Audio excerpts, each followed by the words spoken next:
Episode of the Atheist Experience. I am your host, Russell Glasser, and with me today is this gentleman, Jeff D. Hi, folks.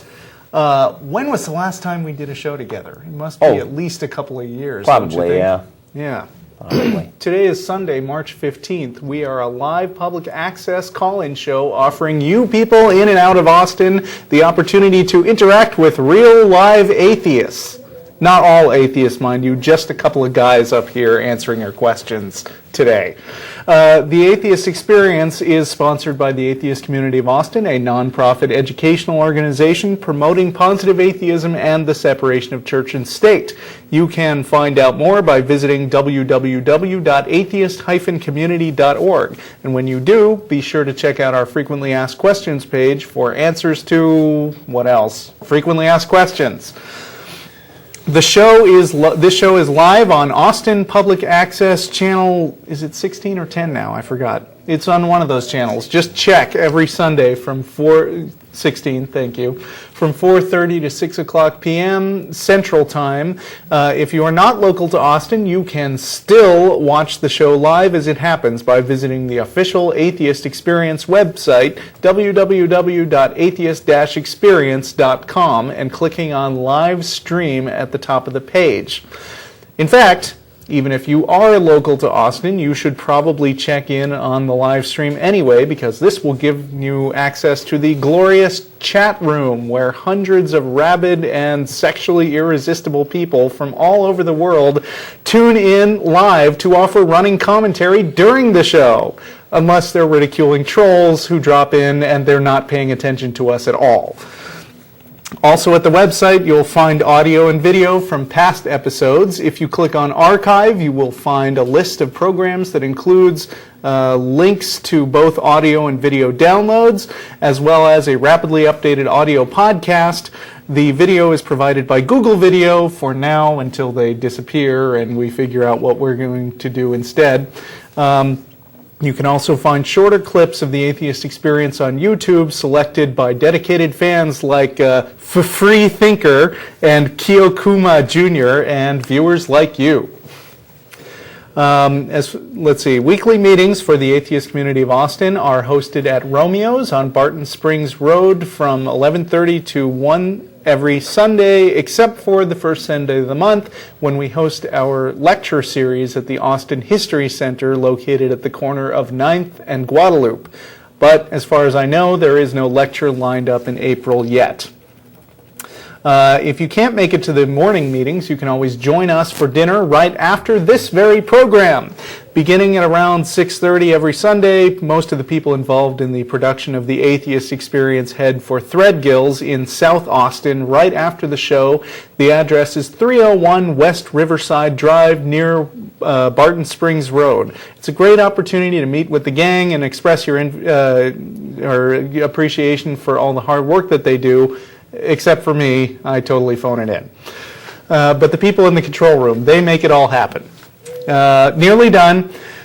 As if our regular meetings, meals, lectures, television programs, and podcasts weren't enough, the ACA also hosts an atheist happy hour every Thursday beginning at around 7 p.m. at the Dog and Duck Pub, located at the corner of 17th and Guadalupe. And last, but still incredibly important, in addition to this program, the ACA also sponsors a bi-weekly internet audio podcast called The Nonprofits. Visit www.nonprofitsradio, that's PROPHETS.com, for more information. There was an episode last week. There will be another episode in 1 week on Saturday, March 21st at 2 p.m. If you'd like to get in touch with us, but don't feel like calling in today, you can always email us at tv@atheist-community.org. And finally, just a fair warning, we get far more calls on this show than we can process. Priority will be given to local callers, and even more priority to sincere callers who actually want to disagree with us, because that's what makes the show fun. So if you're just calling to praise our work, you run a high risk of getting passed up by the screener. So please save yourself some time and email tv@atheist-community.org. I promise it will be read and appreciated by all the various people who make the show happen, and you may even improve your chances of getting a personal reply that way. Finally, there is one upcoming special event. Next Saturday, March 21st, the Atheist Community of Austin is proud to participate in the Keep Austin Beautiful Adopt a Street program. The program allows organizations to contribute to the community by keeping litter down on Austin streets in exchange for a KAB sign bearing the organization's name. Volunteers should meet at 11 a.m. at the Jack in the Box on the northeast corner of Burnett and Anderson with hats, gloves, and safety vests if you've got them. The effort will last an hour, and the group goes out for a meal afterwards. And, I think we're done with the announcements. That was awesome. Pass. Or that pause, was the best announcements ever. Yes! How are you doing, Jeff? I'm doing well, Russell. How are you? I'm great. Yes, you are. Thanks. How you like it. Now I'm embarrassed and self-conscious. This is an especially special show, I think. You are on once every 4 weeks, is that correct? True. And I am on once every 5 weeks. Right. So, we will not have this particular pairing again for another, what does that make it? 20 weeks. 20 weeks. Not counting, shows that have to be skipped because of technical problems or schedule conflicts and things like that. It could be 22, 23 weeks. Could be less. How could it be less?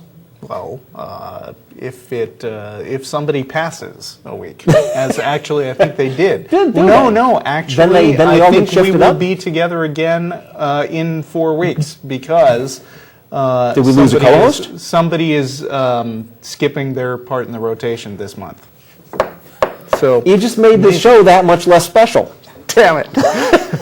No, actually, it's an even larger coincidence that we will be appearing not 1 but 2 times. Such an enormous coincidence, in fact, that I don't think it could have happened by chance. Really? You think it has to have been God? Or something like that. We're off to a good start. So, what's going on in the world today? I've got some news news stories if we need them. I understand you brought something in. I brought in an essay written by a book review editor from New Scientist magazine. Okay. Which I would be happy to read at some point. Well, you're the co-host. Do you want to start? Should we just do that now? Sure. Well, I'm often startled by the absolute depths of depravity which religious people will happily sink to in pursuit of their agenda. And one example of this is the way that they will disguise their religious beliefs as science, right? Aren't we all shocked? Dress up their religious beliefs as science and then try to pass it off. And so I found this short article very interesting, and I hope you do too. This is by Amanda Gefter. As a book reviews editor at New Scientist magazine, I often come across so-called science books which, after a few pages, reveal themselves to be harboring ulterior motives. I have learned to recognize clues that the author is pushing a religious agenda. As creationists in the U.S. continue to lose court battles over attempts to have intelligent design taught as science in federally funded schools, their strategy has been forced to, evolve. That means ensuring that references to pseudoscientific concepts like ID are more heavily veiled. So I thought I'd share a few tips for spotting what may be religion in science's clothing. And I think this is useful not just to other science book review editors, but just people in the general public, like us. Right. Anytime you pick up a book, these are handy hints that would help you tell whether you're reading actual science or a cheap imitation. I've noticed that even I sometimes fail to keep up with the lingo. I recently posted something that said, creationism, or their new moniker, intelligent design, or their new moniker, teach the strengths and weaknesses. Yeah. And then somebody corrected me, no, you're already behind the times. Now it's academic freedom. Yes, that's true. Red flag number 1, the term scientific materialism. Materialism is most often used in these books and articles, in contrast to something else, something non-material or supernatural. Proponents of ID frequently lament the scientific claim that humans are the product of purely material forces. At the same time, they never define how non-material forces might work. I have yet to find a definition that characterizes non-materialism in terms of what it is, rather than what it is not. They're gun-shy now about defining it, because they used to do that. Did they? How did they define it? Well, What did they define it used as? to say God. Oh, right. And then they got smacked down in the 60s. And then they'd have all the baggage of religion to explain those details. Now, since they can't say God, they don't have any details. Right. Interesting. The invocation of Cartesian dualism, where the brain and mind are viewed as two distinct entities, one material and the other immaterial, is also a red flag. If an author describes the mind, or any biological system for that matter, as irreducibly complex, let the alarm bells ring. You know, jumping to dualism still doesn't put it out of the realm of scientific inquiry. As I've been reading lately, even if there is some kind of soul-brain link somewhere, you can still identify sort of the connection on this end, you know, as if it's a couple of computers talking to each other over IP. You'd still want to know, like, you know, the brain still has some hardware. How fast is the connection and stuff like that? And why is it that when the brain breaks, the soul appears to, I mean, you know, the personality appears to be broken too? Right. I mean, in a sense, if there's some stuff that some people are, if there is some stuff that certain people call supernatural, but it interacts with the material world, in a sense, it can't be supernatural. It's then part of the material system. It's connected.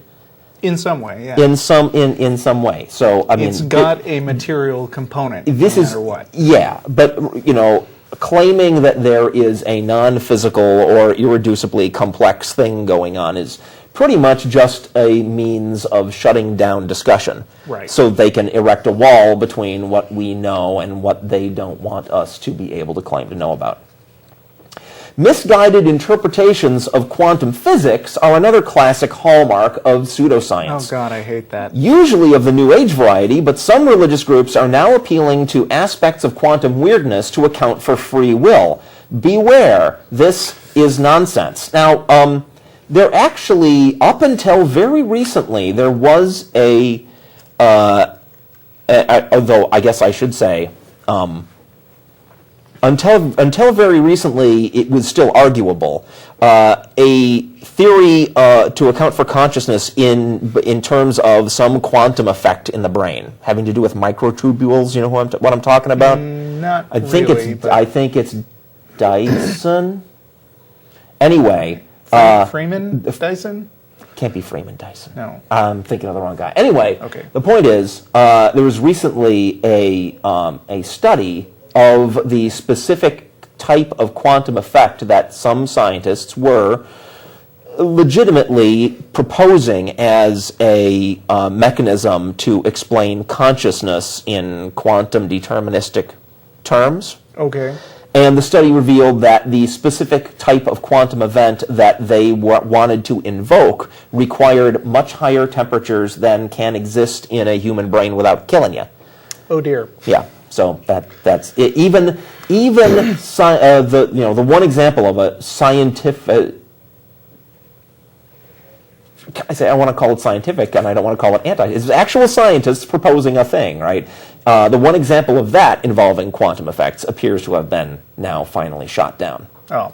But I also want to comment. I think this author is behind the times. I wrote an article in my blog. Well, it wasn't a blog at that time. Back in like 2000, 2001, Time magazine ran an article called "Science Finds God." Mm-hmm. And in that, well, they always do that. It's like every few months, some magazine will run some Something about the startling discovery that some scientists are religious. But there was a report in there from a conference where it was theistic scientists, laying out all their excuses for how their religion could fit within the bounds of known science. Right. And one of the things in that article, this is like 8 or 9 years ago, was, there's quantum effects and we don't understand them well, so therefore that could be where God tinkers with stuff. There's a really big gap that we can stuff our God in now. So this is not all that new,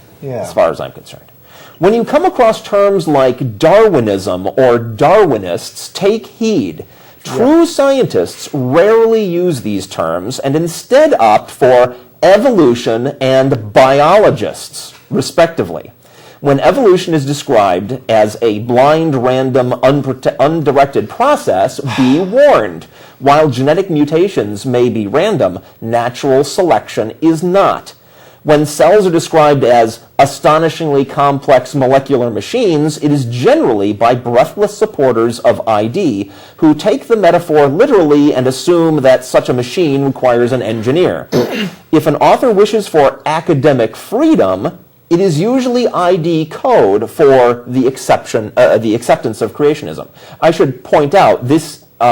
I take this article as just advice from this editor, and not a set of hard and fast rules. It's entirely possible for an actual scientist to use the word Darwinist in an article and not be an ID supporter. Right. These are just things that are very, very, very common. It's rare when I hear somebody use the word Darwinist at all in a discussion. I think 100% of the time it's a creationist, in my limited experience. Right. As a transhumanist, I often refer to human beings as meat machines, but by using the word machine, I don't mean to imply that there must have been a machinist. Right. To put the fact that I'm invoking meat because I know that things made of meat evolve, and things made of cellulose. Some general sentiments are also red flags. Authors with religious motives make shameless appeals to common sense. From the staid, there is nothing we can be more certain of than the reality of our sense of self, James LeFanu in Why Us, I guess that's a book, to the silly Your Granny Was an Ape by creationist blogger Denise O'Leary. Is that Denise or Dennis? It's Denise. Denise O'Leary. It's a woman. And she is featured and ridiculed fairly regularly on Pharyngula. Yeah, I recognize the name, but didn't know the pronunciation. If common sense were a reliable guide, we wouldn't need science in the first place. Religiously motivated authors also have a bad habit of thinking that the cultural implications of linking the cultural implications of a theory to the truth value of the theory. The ID crowd, for instance, loves to draw a line from Darwin to the Holocaust, as they did in the documentary film Expelled, No Intelligence Allowed. Even if such an absurd link were justified, it would have no relevance to the question of whether or not the theory of evolution is correct. Similarly, when LeFanu writes that Darwin's On the Origin of Species articulated the desire of many scientists for an exclusively materialist explanation of natural history that would liberate it from the sticky fingers of the theological interference, his statement has no bearing on the scientific merits of evolution. It is crucial to the public's intellectual health to know when science is really science. Those with a religious agenda will continue to disguise their true views in their effort to win supporters. So please, read between the lines. Yeah. When somebody comes at me with the notion that scientists are all biased in favor of naturalistic explanations, I usually reply, hey, I'm all for finding a supernatural explanation if there is one. Just give me a way to test it. Yes. When you come up with a reasonable test for the supernatural thing that you think is driving the evolution, then we'll talk, and then maybe you can even get published. If you can come up with a hypothesis that supports your if you come up with a test that would support your hypothesis and not the perfectly good natural explanations that we've already got, then you might have something new. Yeah. Okay. Is that it? You want to go straight to calls? Sure, let's go straight to calls. Look at Okay. those happy, lit-up phone lines. All right. Or angry, as the case may Oh, wait. I have the call screening. Shoot. be. Did you break the computer setup? No, I'm on the computer. I just... oh, there it is. The first caller is from Queens, New York. It's Cesar. Hello, Cesar. Hello? Did I pronounce your name okay? Yeah, that's fine. Cesar, Cesar, doesn't matter. All right. Hi. Hello. I called before a few months ago, talked about a different subject. I want to basically bring up I'll call it the miracle of life and how that will Why kind would of you lead call it a someone to God. miracle? Hello? Why would you call it a miracle exactly? Well, that's because of, the stupendous odds of it happening naturally. Well, I mean, the odds of it happening in hindsight are 100% because it happened. Yeah, I know. I've heard of that before, that basically it happens, so it doesn't really need, good explanation, something like that. Right, well, I mean, from what I understand, a miracle is something that is not explainable using basically understood laws of nature, right? Would that be your understanding? Yeah, sure. And the fact that life, and life is observed to exist, so... Anyway. Evolution explains it. Yeah, actually I got kind of off subject. Basically what I really want to talk about is information, how information plays a key role in life. Yeah. But the problem is that obviously we all agree that without information life is impossible, right? Well, information is a label we put on stuff. Well, information is basically a language. Basically it communicates knowledge, communicates plans, intention. No, I don't agree that information indicates the existence of intention automatically. No. Well, can you give me an example? For instance, counterexample, if I tell you there's a snake behind that door, that doesn't mean I put the snake there. I'm just pointing out something that is in fact true. Or if there merely is a snake behind the door, the information then is stored in like the physical world. There's a door and there's a snake, and you're in a certain position and the snake's in a certain position, and we describe that as the information that there's a snake behind the door. Anyway, can I ask, is this heading in the direction of a claim that mutations cannot generate genetic information? Are you going to make that claim? No, I'm not even going to go there because really I just want to talk about the beginning of life. Okay. All right. It's a moot point, kind of. Like if you can't even account for life, how it starts, really, Well, basically, I think it would be only fair for us to admit science is still working on the question of abiogenesis, but there is a lot of evidence that indicates that it's entirely possible. Yeah, well, I know. I've kind of studied it, like for fun, nothing serious. Abiogenesis. Right, but before you even get over that, I like to talk about information. Like you brought up the example about the snake behind the door and that how it's really just like labels, not really a thing. Obviously it's not really a physical thing. Information, basically what we can agree upon is that in order to exchange information, you need two intelligent beings, right? You need basically a writer, a reader, and a sender. You've actually changed what you were talking about before, because first you were talking about information, and now you're talking about the communication of information.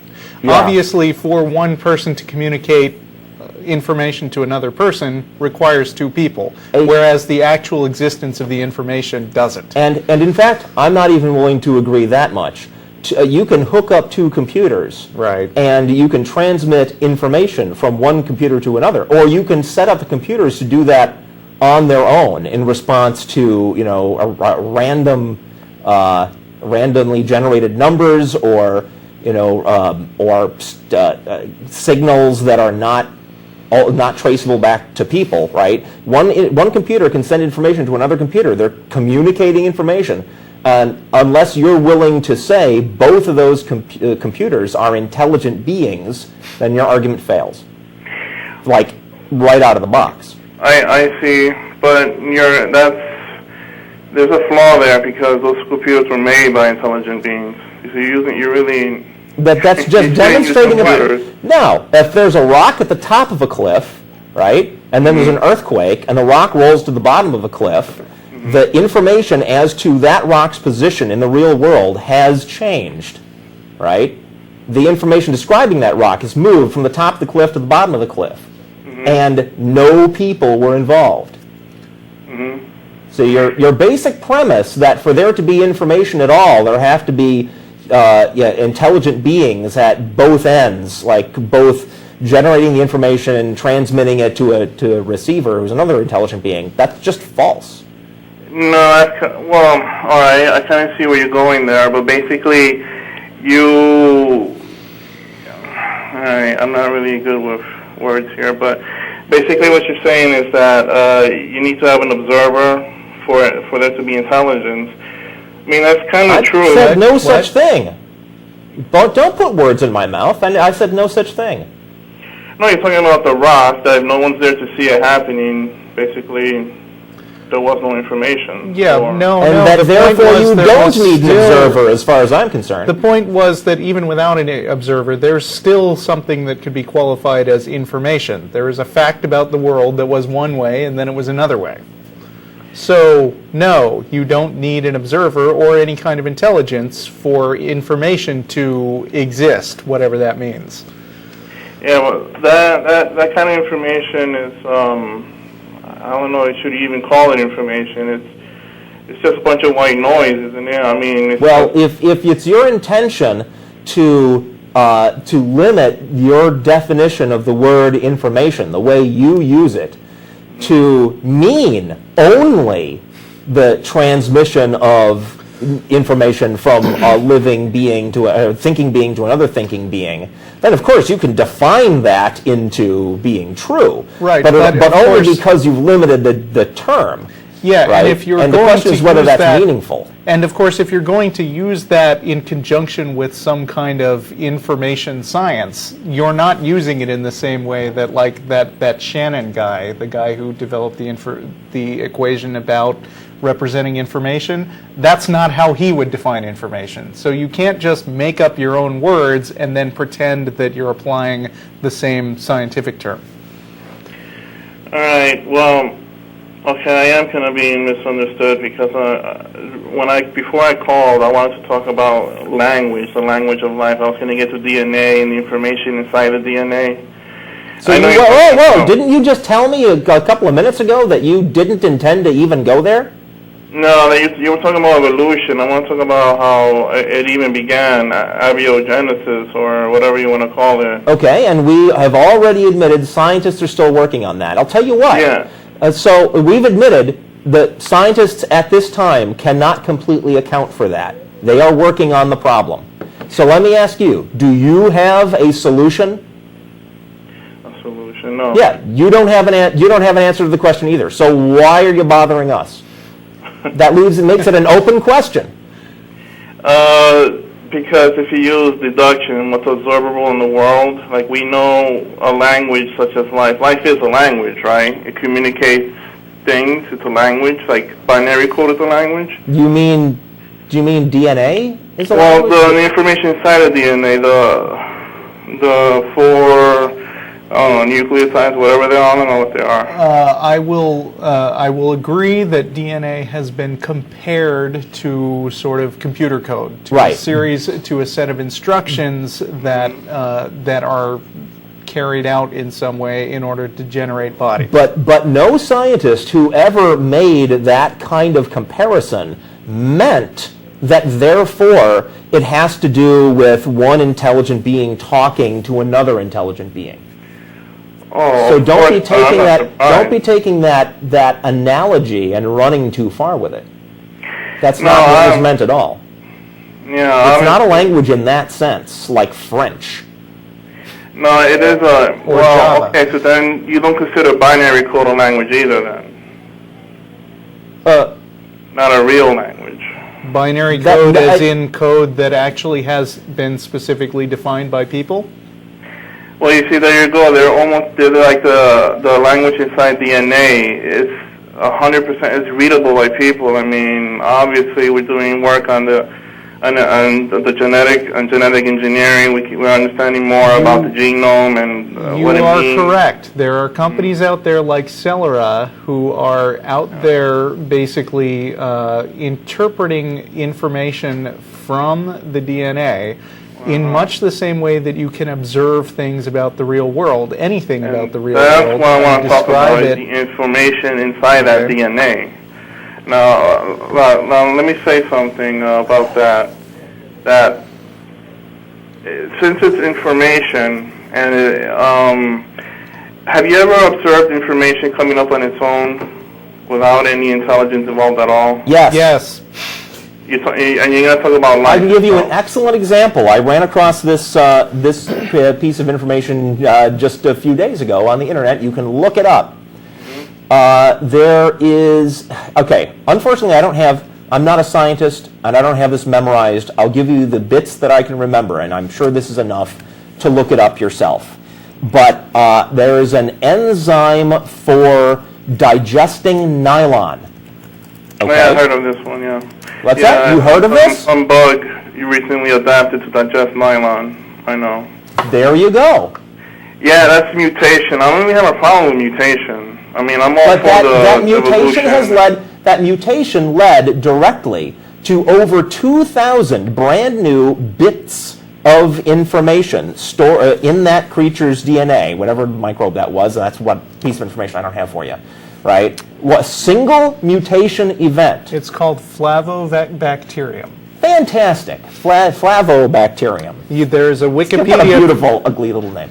There's a Wikipedia page. The entry There, title is one- "Nylon-Eating Bacteria." One mutation event that led to over 2,000 brand new bits of information encoded in DNA that enabled this thing now to start digesting nylon.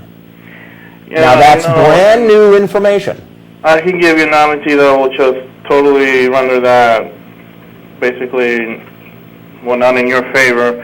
Basically, a coder can develop a computer virus, and the virus can mutate on its own because And he that's enabled true. the virus. And Well, basically, you're saying, see, both of them, you haven't really proven to me that that bug, that DNA inside that creature, yeah, it's basically still, that could still be a product of intelligence because it's already been shown Oh that. wait, now you've changed it from. whoa, it's- what happened? Why did I become gigantic? Now you've changed the subject from "it's gotta be an intelligence" to "you admit that it could be an intelligence." Yeah, dude, if you're coming at us with a pre-existing belief that there's an invisible, infinitely powerful creator God, there's nothing we can say to you that will make it impossible, from your perspective, for your God not to be behind any natural phenomenon we describe to you. No, Because you believe that there's an invisible, supernaturally powerful, infinitely powerful guy that could do anything. Therefore, anything we describe to you, you can say, well, you haven't proved to me that he didn't do it. So, and that is a completely unreasonable standard for you to have. no, that's not what I was saying. I can completely agree that the bug did it itself, that the DNA can mutate on its own without outside intervention. Okay? I don't have a problem with evolution and natural selection and whatever. Okay? My problem is how it got started, because in order for it to get started, you need information, and the information didn't come out of thin air.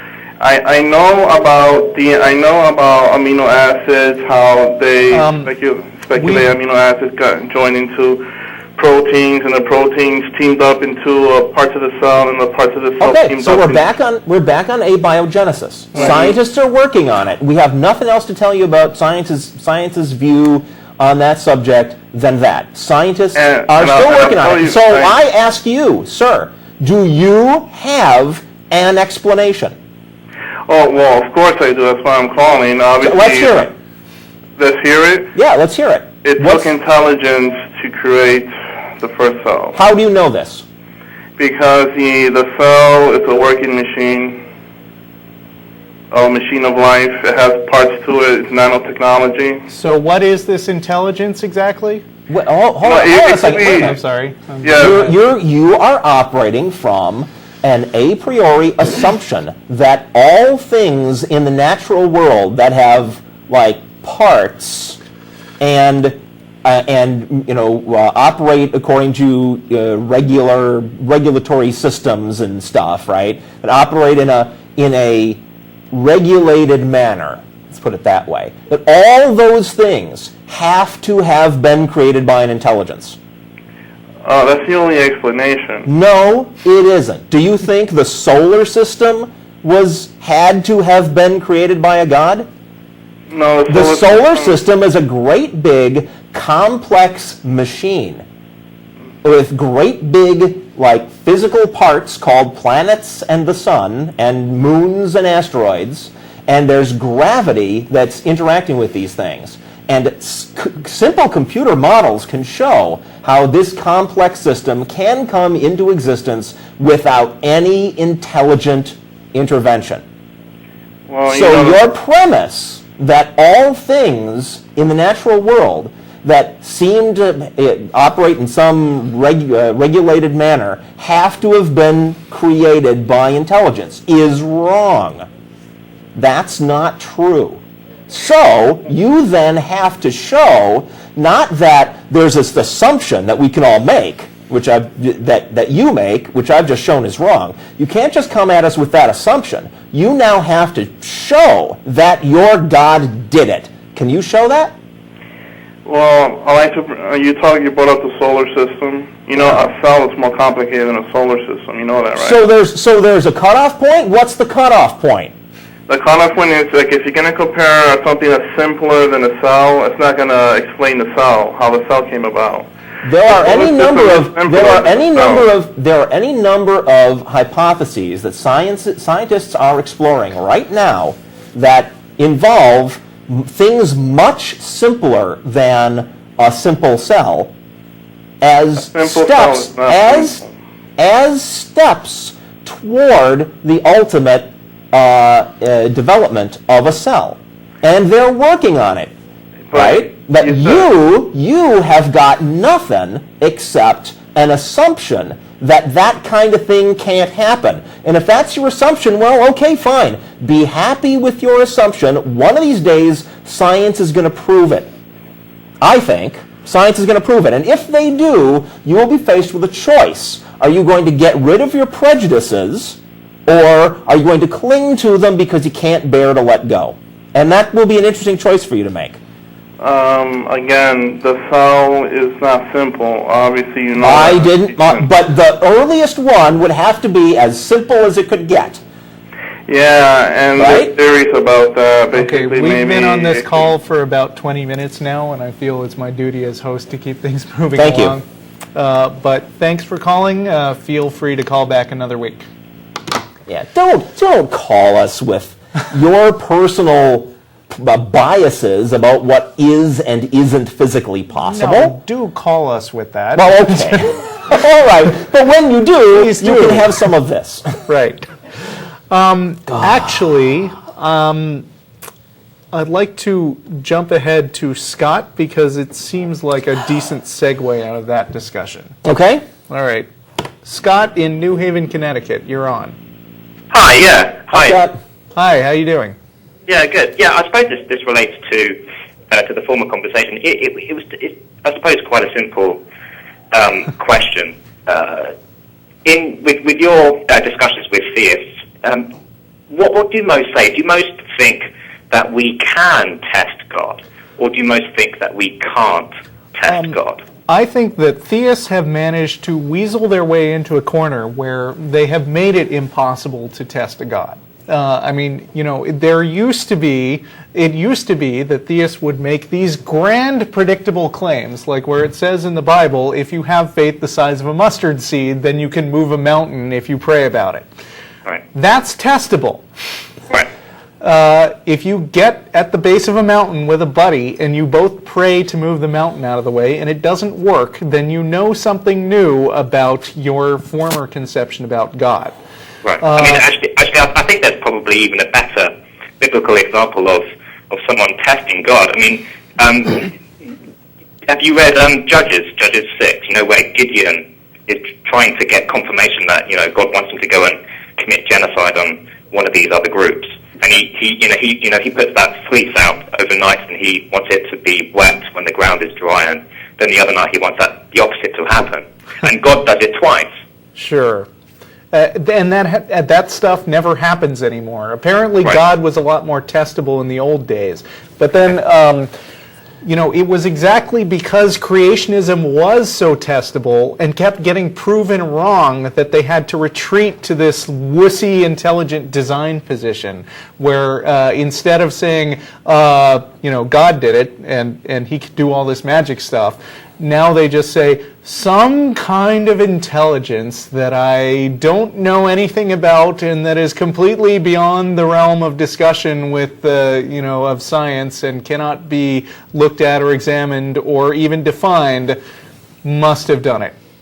And it's like, if you want to get to that position, fine. You say that we can't test it, then it's out of reach of science. But there's also no way to show that it's true. You just have what that guy is saying, where it's like, oh, well, then you admit that it could possibly have been done by a magic man who can do absolutely everything. Well, of course a magic man who can do absolutely everything by definition could have done that. Of course. Right.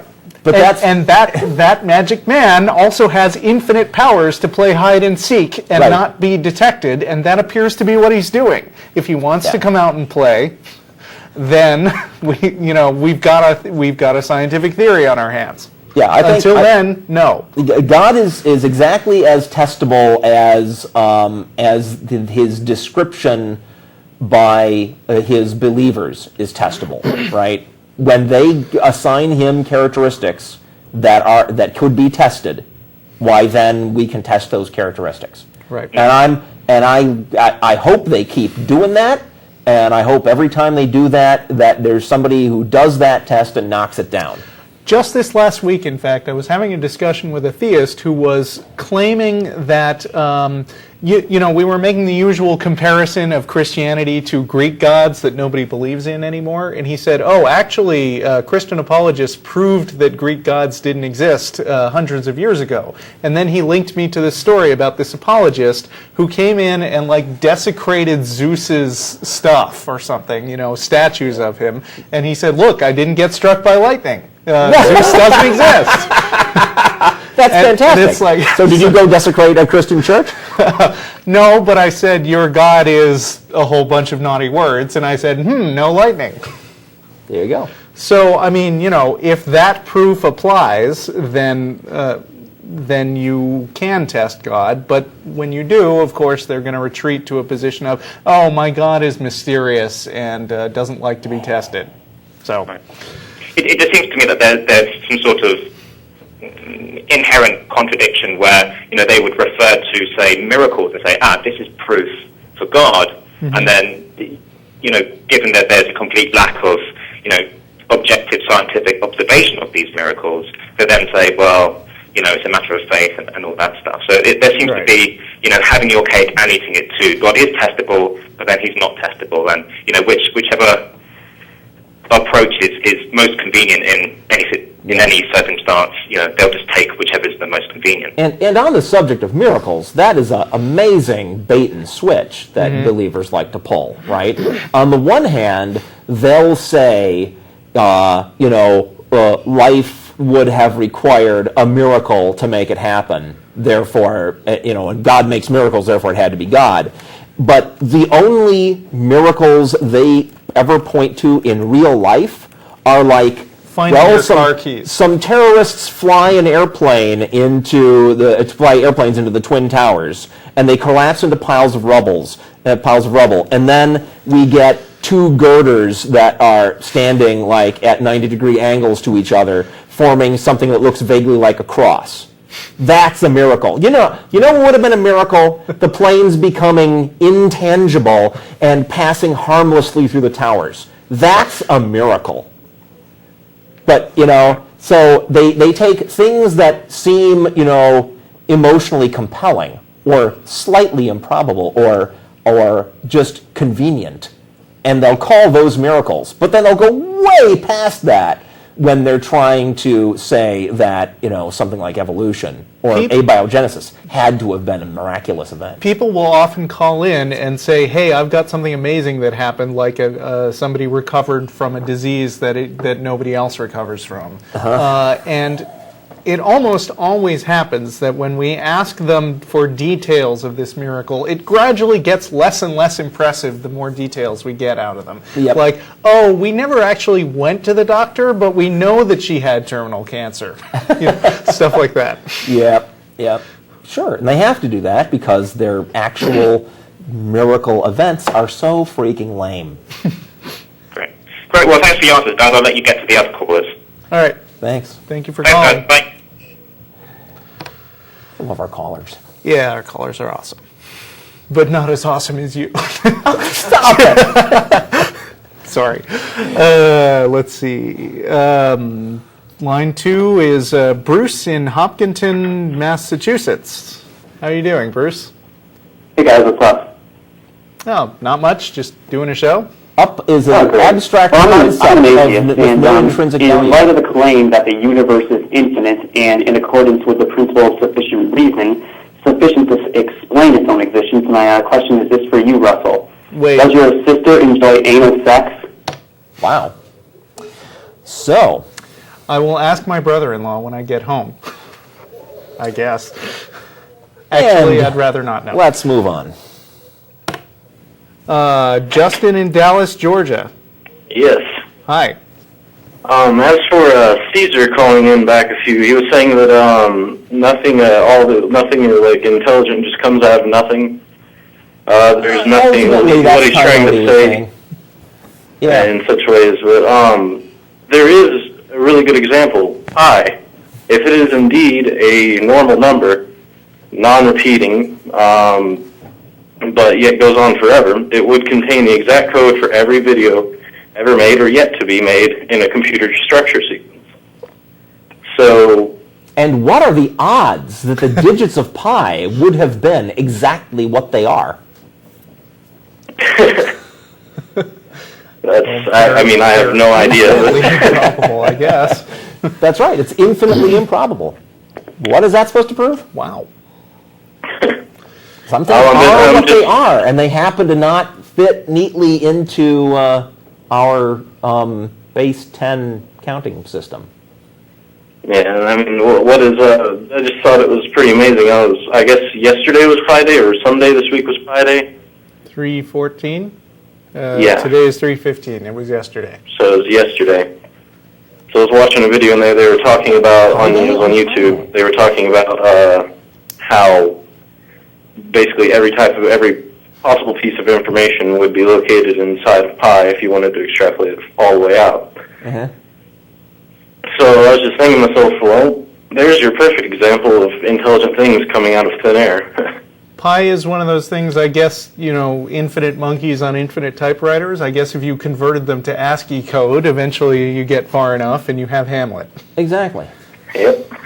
Yeah, but again, I mean, like that caller, if he comes at us with a assumption that there's an infinitely powerful creator God who can do anything, then, you give them any piece of evidence, and they're going to be able to take this quite astonishing line that he took, which is, well, you haven't proved that he couldn't have done it. Never will. The point of science is to find out how it got done, right? Yes. Not to why. disprove the claim of believers in infinite gods that their God didn't do it. Right, and Science works away at the problem until it's got an answer that makes perfect sense, and then it's done. And if you want to believe something other than that, well, okay, fine. But don't pretend you're being responsible. Not get when they write these kind of books that you were mentioning in the article, where they say that scientists have some kind of vested interest in proving that there's not a God. No, I mean the reason they pursue they kind of do material because explanations. If a scientist was able to prove that there wasn't a God, I'm sure there'd be all kinds of glory in it. Well, yeah, but if he was able to prove there was a God, there would also be all kinds of glory. But that's not what scientists are working to do because they know there's no point. Scientists are working on actual, real problems. That's like guys who go around trying to prove there's no ghosts. More power to them. I'm glad that there are ghost debunkers out there because believing in ghosts is stupid. But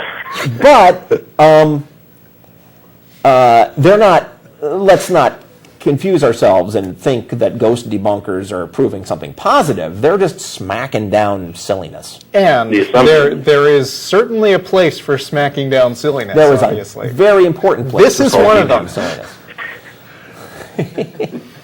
Okay. But that's one of the things they anytime you try and go out of your way to have a conclusion and then try and base things around it to make it look like a fact or a theory. Yeah.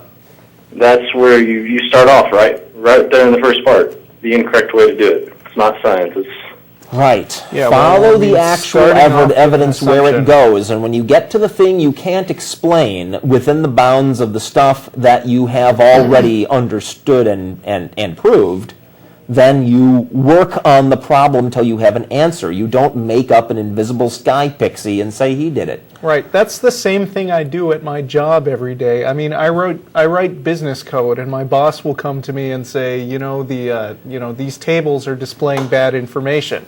And what do I say? I don't say, well, God must have put the information there. I'd get fired.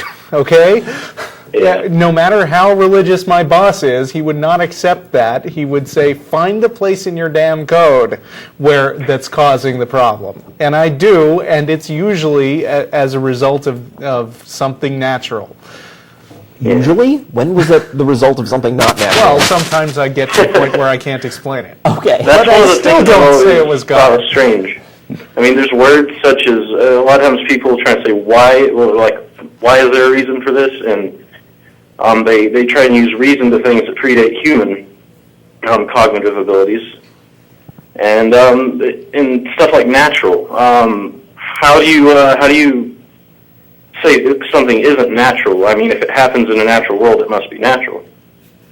That's what I was trying to get at, talking about how if there are supernatural phenomena that actually interact with the natural world anywhere, then they're actually just an extension of that natural world's workings, right?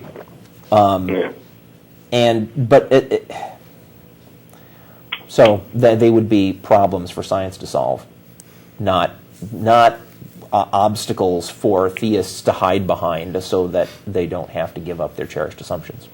The whole gaps thing.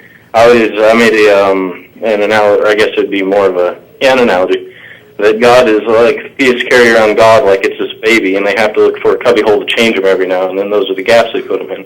Huh. So God's fecal matter is what you find in certain gaps, and you have to remove it, and it's really hard to clean out sometimes. Well, okay. You clean it up by investigating things and explaining them without the recourse for a supernatural being, I guess. If we got to the thing that we really couldn't explain without invoking a supernatural being, at some point scientists might go there, but they'd be looking for the ways that supernatural being interacted with the natural world, and those interactions are what they'd be looking at. And if studying those interactions indicated why this has to be something that doesn't touch on the natural world anywhere except here, that'd be a very strange God, because he could only do that one thing. But really, now the only leg that creationists have to stand on is a false dichotomy. that if somehow one theory gets disproved, that somehow theirs is correct, and they think that this is something great, but it's really not. That they don't understand. I don't know. One of those things that kind of makes you want to facepalm. Okay. Yeah. That's a frequent feeling for me. All right. Okay, thanks for calling, All right. Justin. Thanks very much for your See you call. later. I'm going to go ahead and make Mark happy by bringing up his All right. textbook thing, which is, according to his email, House Bill 2959 offered, this is our good friend Mark Lowy in the studio right now. He's the physicist and Republican that Mark frequently refers to. He's got a great bill coming up. It's House Bill 2959, authored by Representative Garnet Coleman, which would allow Texas public school that's Mark students... on camera. What? Oh, there he is. Yes. Hello, Mark. He's happy that I'm mentioning his bill.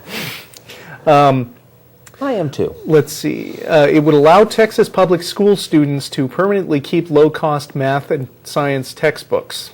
And you can find the bill online. I guess I would just advise people to Google House Bill 2959 in Texas, because I'm not going to read the whole thing over the air. But here's the issue as Mark has explained it to me.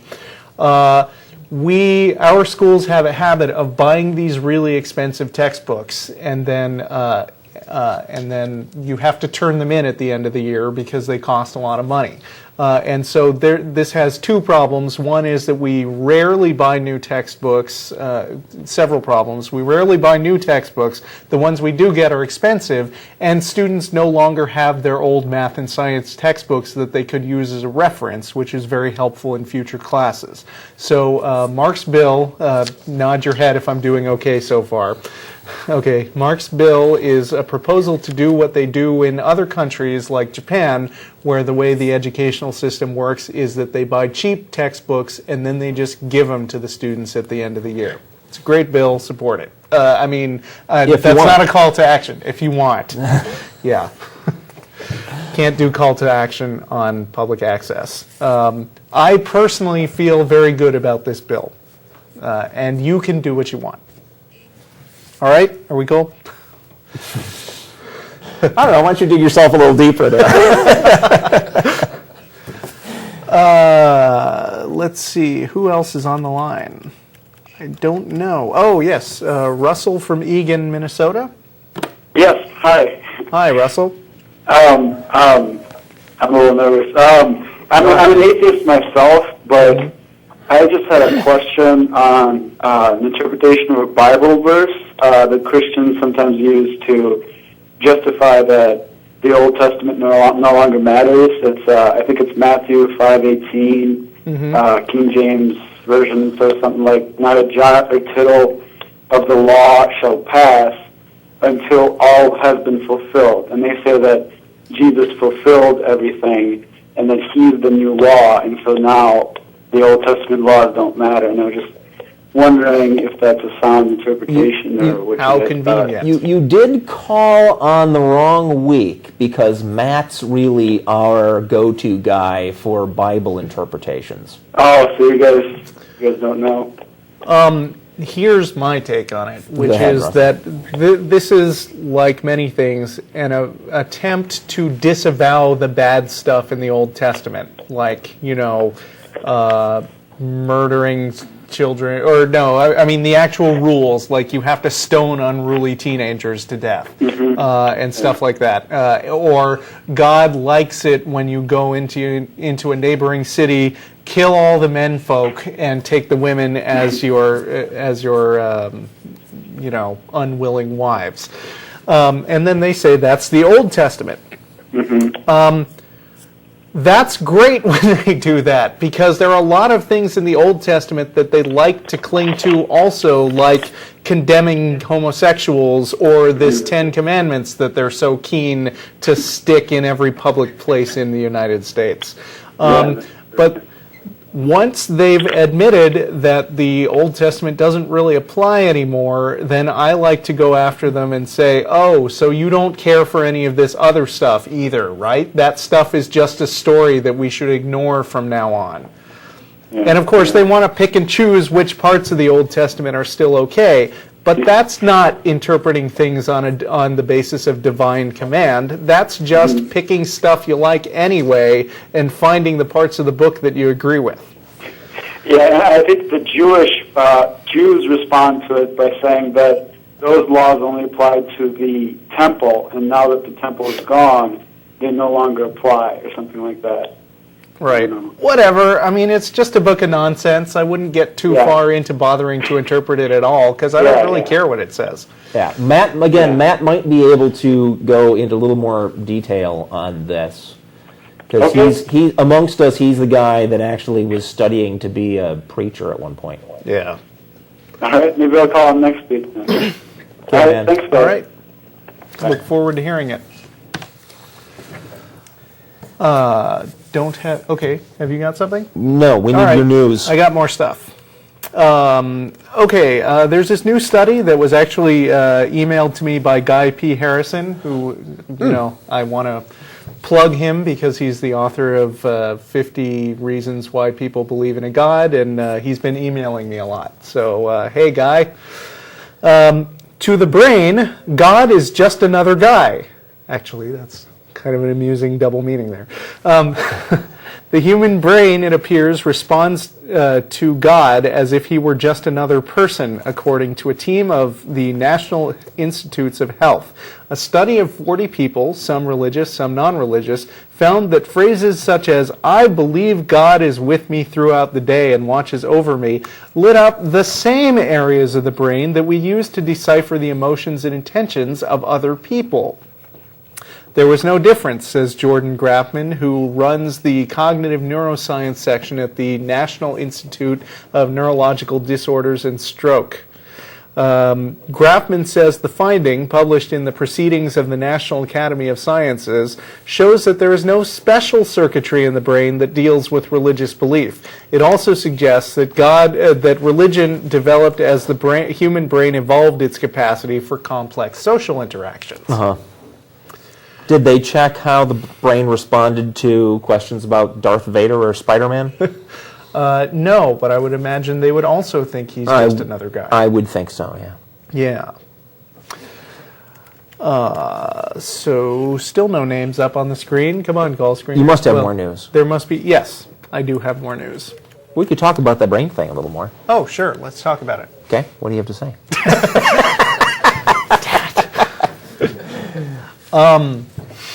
Did they talk on the show? Did they talk about this study of theists being tested by this? God, now I can't remember the name of the test.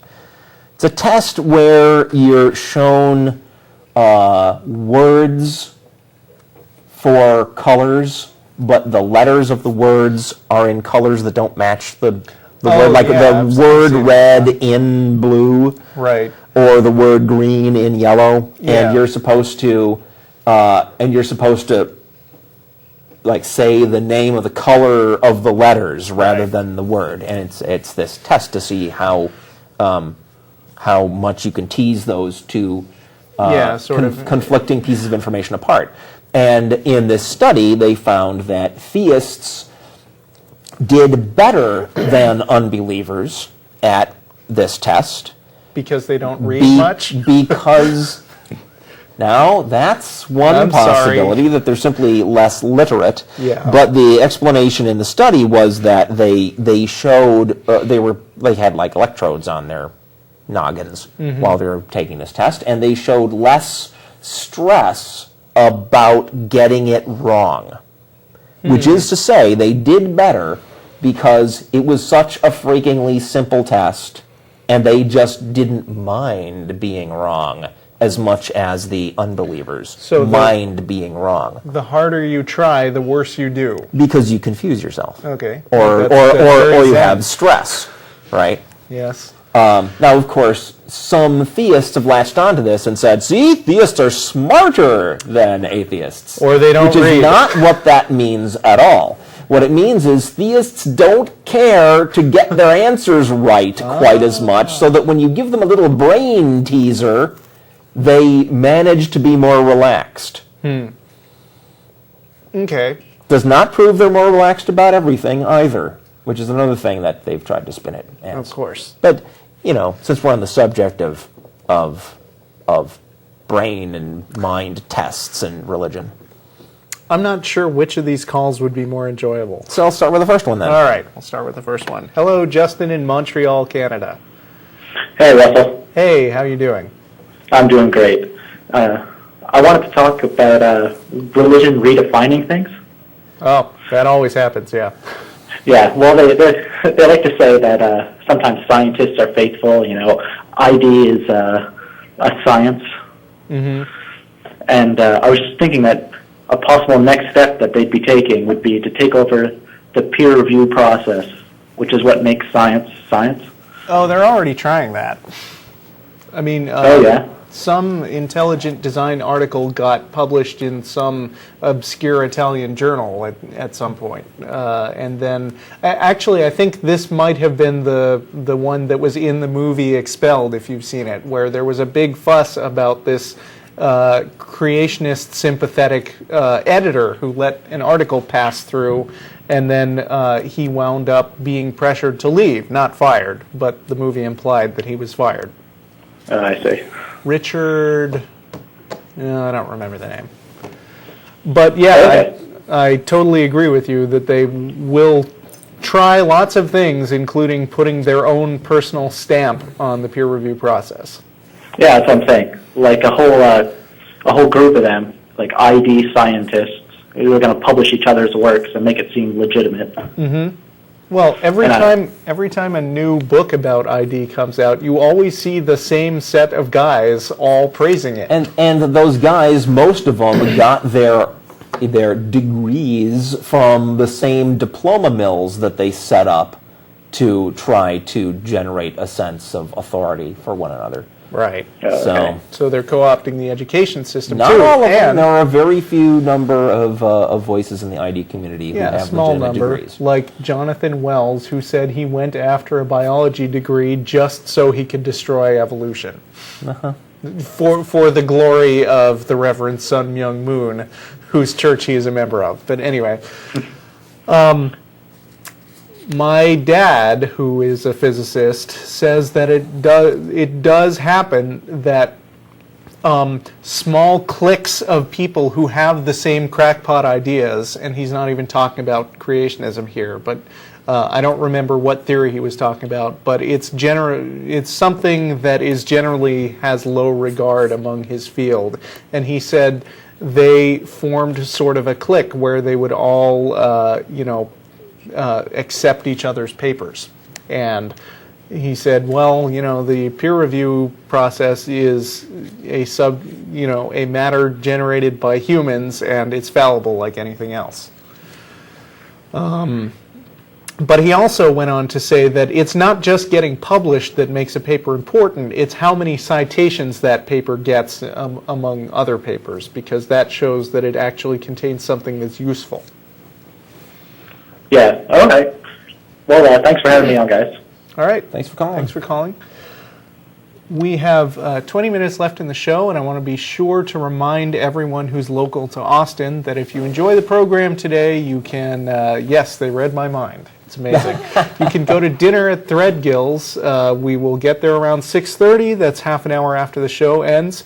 It's on 301 West Riverside Drive, and so come over, hang out at one of the uniquely Austin restaurants, and hang out with all the cool people who are in or watching this show. Ross in Atlanta. Hello. Hi. Hi, Ross. Hi. I had a question kind of about semantics. Okay. Just this show, I think I heard you say something about, God damn it. And I'm wondering... Which one of us? Just so we know Could have been me. Who's at fault. I think it was Russell. I think it was me. Yeah, and I wasn't sure, how do each of you feel about using phrases like, what the hell, and, things like that? It's an expression. It has common usage. And yes, it has a religious origin, but I think it's well understood enough that it's fine for me to use it and people will know what I'm saying. When I say the F word, I'm not actually talking about fornication a lot of the time. I'm not actually talking about the act of copulation between two people of whatever gender they wish. I'm just saying that because, it's a word that expresses some kind of extreme emotion, and most people understand it to mean just that. In my case, I enjoy the science fiction TV show Battlestar Galactica, and sometimes I will say frack. But that doesn't mean that I think I'm from the planet Caprica, or that I'm being pursued by Cylons, or that there are any people that are from the planet Caprica, or that there are any Cylons. It's just words that are used for emphasis. And as a Utterly meaningless. fan of Firefly, sometimes I like to substitute Goramit, but I don't even know what that means. Yeah. So basically, I think life's too short to worry about, I use dirty words in general because I think life's too short to worry about verbal hygiene, personally. Yeah, I just like to take small little stances on those kind of things. Yeah? Yeah. That might be considered somewhat anal. That could be true. I do get a little bit annoyed when people say "God bless you," but maybe I should just learn to. I'm annoyed when people say those same things to me if they mean it in a way that is intended to be offensive or intended in any way that I find annoying. I like to say "God damn you," but not when because of people the words used. It's because of the intent behind them. Yeah. Oh, that could be true. Maybe I should loosen up a bit on that. Your call. Yeah, up to you. It's your atheism. Play it however you want. That's true. Well, thanks a lot. Really enjoy the show. Thank you. All right, bye. All right, thanks for calling. Oh, goody. I think I want to jump ahead to John. Okay. That's not ahead. He was what? Next after. Was he? After. Oh, okay. The lines are out of order. Yeah. Okay. John, here in Austin, how are you doing? Doing all right. How are y'all?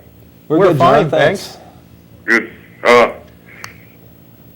Well, something changed. I can barely hear y'all now, but I was just kind of wondering, and y'all kind of got on it a little bit in that last conversation as to why, you said something earlier about having the 10 Commandments everywhere, and then you said something just now about being offended when somebody says "God bless you."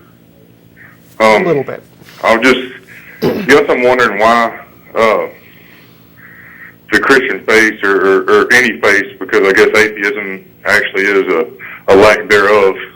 Why do they offend you? Because coming from the standpoint of a Christian, like y'all being, you choosing to be an atheist doesn't offend me in any way, really. Are you a Christian? Yes, sir. And, okay. I don't want to put you on the spot, but could you tell me, please, what you think is going to happen to my soul after I die? That's not up to me. I'm not asking you to pass judgment on me, right? I'm an atheist. Let's suppose I'm still an atheist when I die. According to what's taught in your religion, what happens to me? Like I said, I don't know. You don't know? I'm not there yet. That's bizarre, because we atheists are not even members of your religion, and we know what the teachings of your religion are. You know what the teachings are, but you're saying my religion. However, there are different beliefs with Christianity, inside of Christianity, Catholicism, and everything else. I hate to have to do this, because I don't like putting words in people's mouths, but since you're refusing to, just fess up to what the teachings of your own religion are, I'll tell you what your religion says happens to me, right? What happens to me is I get tortured forever, right?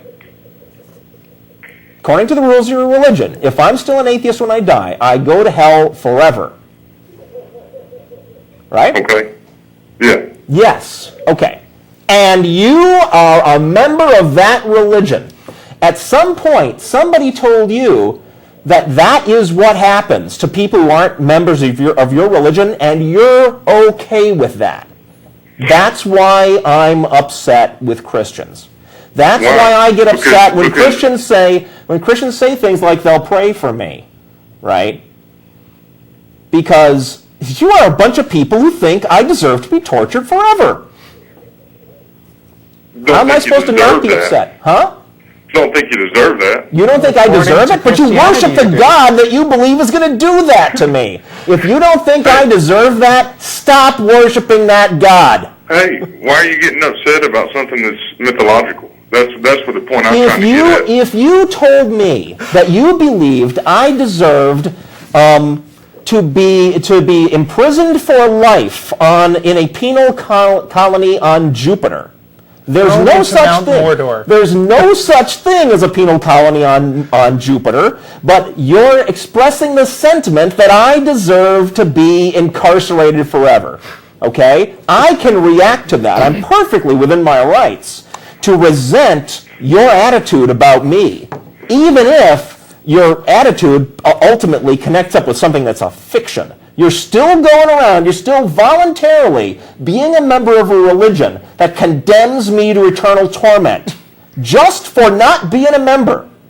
That's why. But, see, there you go again, calling it religion, and yet you don't believe in it. Well, see, I'm not trying. No, I don't think I'm going to hell, sir, but you do. I'm not trying You do, and not only that, you're in favor of it. You're staying in the religion that says that that's what I deserve. That you asked what? You called and asked why we get upset about Christians. That's why.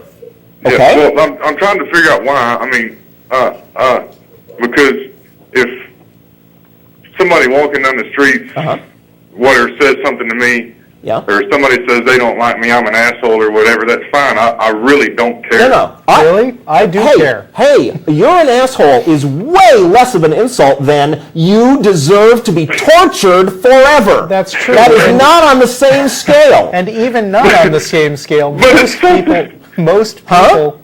But it's something to you that doesn't exist. That'd be like telling me that I needed to go live in Candyland or something, you know? Like, in a sense, I think you're already living in Candyland. I mean, I just don't understand why, you feel the need to tear down somebody else and they're not tearing you down. You are tearing me down. You're in a religion that says I deserve to be tortured forever, voluntarily. If you don't think I deserve that, quit the religion. It's very simple. They don't think you very deserve simple. That. They're not saying you deserve that. But you're worshiping the God that you think is going to do that to me. You go think about that. Clearly, by your own clearly decision. you need to think about this a little bit more. That's by your own decision. So what? That's like I'm a hunter, so a deer that's walking around in the woods deserves to get killed. That's not the same thing. If you are a hunter, then on some level you must believe that, wouldn't you? I mean, if you came after me with a gun, what are you doing hunting things you don't think deserve to get killed? I don't think they deserve to get killed. No, stop killing them! What's wrong with you? I don't understand why you're getting so upset about it, That's what you know what? And the fact that you don't get it, is more reason for me to be upset. You are part of, in my opinion, an evil cult that wants the worst possible things to happen to me. All right? Now you go away and think about that. I think we better move on to our next caller. Yeah. If you want to... Yeah, the Christian love is just flowing out of the telephone. I think you upset him, actually. But I couldn't tell for sure. But I don't know. I'm not that offended by Christians. I think most of them don't really think about those implications very much. I don't go around stewing about this all the time either. I let it out when we have... I know you well enough, Jeff, that was not you angry. That was you having fun. I let it out on Christian callers because I think that ultimately, most Christians are actually perfectly nice people that if they were able to stop and think for 5 seconds about the implications of their own belief system, they'd stop believing it. Right. I mean, that's why, and I think it's an emotional appeal I'm making, right? I'm not making a rational argument here. I'm saying, well, if you don't think this is right, stop doing it, right? And emotional appeals are best made, forcefully. Sure. That's why Rush Limbaugh yells. Apparently, when you get to heaven, you stop being bothered by other people in hell. So, they perfectly suppress that part of your brain. Christians have stopped being bothered by other people in hell already. No, they haven't. Yes, they have. Check this guy out. No, well, do you remember when you asked that guy, he really didn't want to say. He was embarrassed by his beliefs, as I think is fitting. I don't think they're happy with the implication that people will go to hell. I think they just feel like if they were more virtuous, then they would feel better about it. Huh. So you think it's part of the mechanism that gets them by their sense of guilt? I think it's a component of the meme, yeah. And they will be, but I intend to try to use that as a lever to make them wake up. Right. Okay. Jason in Tampa, Florida. We've got, 8 minutes left in the show or so? Jason? Yeah. Are you? Hi. Hi, Russell. Jeff, how you doing? Good, man. Fine. Hey, great job last call. Just have a quick question. I want your opinion on something. I recently saw an interview with Christopher Hitchens, and it was shortly after the election. Mm-hmm. And he made a statement that I thought was really interesting about President Obama, and I had the same sort of hypothesis during the campaign and after he was elected. And what Hitchens said is that he believes that Obama might possibly be a closet atheist. He sort of cited a paragraph from his book, The Audacity of Hope, and I was just curious, what do you guys think about that possibility? And I know he's a self-identified Christian, and he's a member of that church in Chicago for 20 years and the whole Reverend Wright thing. Mm-hmm. But I just wonder what your thoughts are on that, and if you have any kind of I think it would be nice to know that we have an atheist president, but I think it would be way nicer if we weren't in a situation where atheists have to be closeted. So in some sense, I don't think it matters that much. Yeah, and there are all different degrees of belief in this stuff, right? I mean, people, even people who clearly are believers, pick and choose which bits to interpret how. And so I think it's entirely possible that he is, in fact, what he says he is. But also, during our dark 8 years of the Bush administration, I gave up trying to answer the apparently unanswerable question, is George Bush evil or merely incompetent? Because ultimately it didn't matter. Ultimately what mattered was what he was doing. And that's how I feel about Obama. Ultimately, I don't think it matters if he's a believer or an unbeliever as long as what he does in office is good.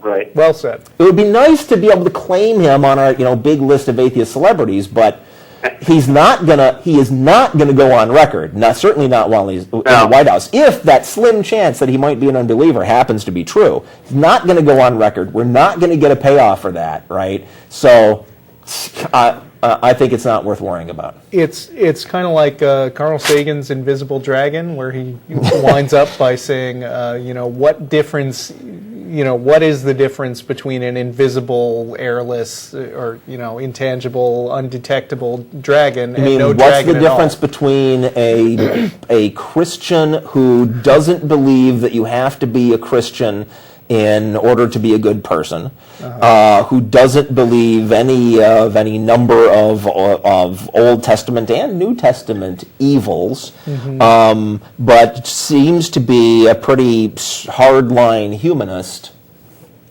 and an atheist? I don't know. Maybe it's just a difference of whether they bother going to church or not. Yeah, and I don't care if he does. No, not particularly. Yeah, I agree. And at least one good thing is that during the inauguration speech and even in his books and whatnot, he does include non-believers when he addresses Christians and Muslims and whatnot. That's right. That was historical. I think that is a huge, huge step. Yeah, whether he self-identifies as a Christian or not. I happen We're going to to have to wrap this up because we've only got a couple minutes. Can I have one of those minutes? Say your thing. Yes. Okay. Bye. Bye. Thanks for calling. I happen to have been a supporter of Obama during the election, and after the election, there were a number of celebrations around the country, and my wife got on the internet and found a local celebration and got us tickets to it, and we went, and it was a celebration by the Austin Hawaiian Society, people of Hawaiian descent living in Austin, Texas, and the whole party was about them claiming Obama as one of their own because he grew up in Hawaii, and they like searched the internet for all the pictures they could find of him in Hawaii, and the moment when he did the hang loose gesture in a video, and all this stuff, and that's great. I mean, everybody wants the famous people that are well liked they want to be able to claim them as their own, and so I think it's perfectly natural. Cute. I to hear hope that for people in what was it, Obama, Kenya? Yeah, we're also happy because he had the same name. Yeah, and it's a perfectly natural impulse, but ultimately it's not. It's meaningless. Let's just we have 2 callers that I know about, and only 2 minutes left. Well, so I'm going to give priority to Sarah because she's in Austin. So sorry, Mike. If you hang on, then we can talk to you after the show. Sarah? Hi. Hi, Sarah. Hi. You got to make this quick. We're almost done with the show. Are you there? Nope. 3, 2, 1. Bye, Sarah. Okay, Mike, you got lucky. Mike in Albany, New York, you're on. Minute and a half, dude. Hey guys. I had a comment on Cesar's call earlier when he talked about information and how information seems to have an intelligent source. It's interesting to think about what he means by information as something that has to have a purpose, and that information can't simply be random. I don't understand why information has to be purposeful. That's what he seems to be implying, is that purposeful information has to have an intelligent source. It relies on an ambiguity in the language where you can mean 2 different things. Yeah, then there is such a thing as information that has no purpose or function. Right. It's called gobbledygook, right? But that doesn't mean it's not information. Right. It's just, pointless, useless, confused, meaningless data. All right, so we are out of time. Thank you for calling, Mike. That's our show. Tune in next week. Hello, Muhammad. Good boy. Tune in next week when it will be Matt Dillahunty and somebody else that I haven't looked up. And stay rational. Bye.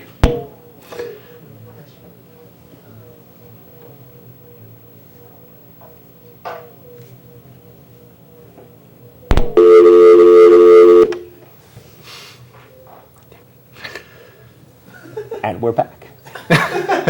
Okay, for you people who are still hanging on in the chat room, I don't know. I don't know if you do these post-show things. What? I'll hang around for 10 Is this show, in fact, over? The show is, in fact, over. Really? You can leave if you want. In the old days, if we could see ourselves on the screen, we were still on the air. No, it's okay. They're running ads now. Line 1. Yeah, who's on line 1? Hello? Hello, how are you guys doing? Good. Fine.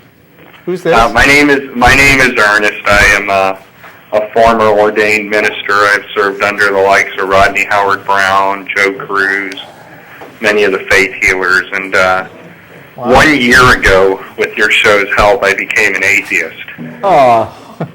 We are. And today I don't lay hands on the sick. I don't try to get people out of wheelchairs to stand up. And I was on hold for quite a while. But I just want to tell you guys, that during my deconversion process, I probably lost over 3,000 friends. My wife and I went through just terrible times where she couldn't understand, what the heck was going on. We lost many of my own family turned against me. And the one cool thing that I found out is that, I have this moment to live for now, and shows like yours that help me kind of readjust myself back into society. And I just want to tell you guys that I'm thankful. I'm very, very appreciative for your show. I watch it, and I used to be the very person that, from a Rise Christian Fellowship preached against you. Yeah. Wow. Well, we're sorry about all the strife that you got put through, but that that is the situation we live in these days. People go through life changes, and sometimes they wind up being for the better, even though you lose a lot in the process. And sometimes they don't. I mean, we don't believe that there's a grand life purpose, but stay optimistic, and I'm really touched that you called. Yeah, we're working on, many friends of ours that we've helped deconvert. I use a lot of your materials and videos. Really? You When you say we, is that you and your wife? Yeah, absolutely. Really? So everything's cool between you now? Excuse me? Everything's cool between you two now? Oh, everything was cool for a while. It was hard for her, but she was never a person that would choose religion over a person. Yeah. Okay. Great. She wasn't that tough, and then great. Because we've heard a lot of sad stories about deconversions where it's one partner and not both. Well, the thing is, Rodney Howard Brown. I don't know if you guys know who that fella is, but he won't pull my license. I've sent in letters of resignation and so forth that I choose not to be ordained. And I've even said stuff, I deny the Spirit of God, and I'm going through a phase, is what they say. So. Right. Yeah. But, hey, good show, guys. Appreciate what you're doing. Know that there's people that make conscious decisions to do what's right from your shows, and I'm one of them. Well, and I hope people there in Austin hear this. So, thanks. Right on, guys. Okay. Keep trucking along, man. Have a good time. There are people in the chat room right now saying how disappointed they are that this wasn't on air, and I'm one of them. Yeah. Well, do we record this? Do we record this stuff? Yeah, we're sorry. No, we don't record. We get a lot of calls. We never know exactly which one is going, and so. Well, maybe next week I can get on. My friend Matt. Yeah. Who I work with. I work very close with, not in my job, but. My friend Matt said, you got to call those guys. I mean, I preached from the pulpit at Arise against you guys, and, the funny thing we against call us atheists specifically, or atheists in general? No, your show specifically. Oh, really? Do you have recordings of these shows? I don't know. Here's the thing, the assistant pastor of that show, but the church, his name is, give me just a second, I'm having a brain shutdown. Earl. Pastor Earl Jones stepped down as a gay person, and it's just kind of funny. But I don't know if I can get tapes anymore out of that because I pulled my resignation from that fellowship as well. But I'm sure that they're there because we preached on the godless, and of course the atheists are the godless. Yeah. Well, you won't find me in places throwing people out of wheelchairs or trying to get blind eyes. That's great. But you'll find me donating to stem cell research. And, there you go. I'd love to hear this on record again, so it would be great if you would call back early next week and tell Matt that, too. Yeah, I'm sure Matt would very much love to hear from you. Yeah. Tell him he was the one that was on hold for a long time. Right. Yeah. Okay. Thanks very much. Let me just add one thing. Yeah? Over 250 services with Rodney Howard Brown. He's a great healer. I never saw one documented miracle. Yeah. Yeah. Many services with Mike Francine, I never saw one documented miracle. Do you have a web page or a blog or anything that you'd like to promote? I don't have a blog. You can find if you go to GeoCities. Okay. You look up my son's name, Ernest Gabriel Praise Pierce. I mean, how do I go change his name, you can't really. That's how out there I was. You could be praising somebody else. Yeah, so you can find out a lot on there. I just, I do have stuff that I've wrote about stuff of the back end, money counting that I saw and that I was part of. And yeah. Well, how do you spell Pierce? Perce. If you send a link to some of to something you wrote to TV at atheist-community.org, I will try to remember to post that on our blog or link to you or something. It would be my pleasure, and I think I even have copies of my ordination certificates, and, from Rhema and Rodney Howard Brown School, and all right.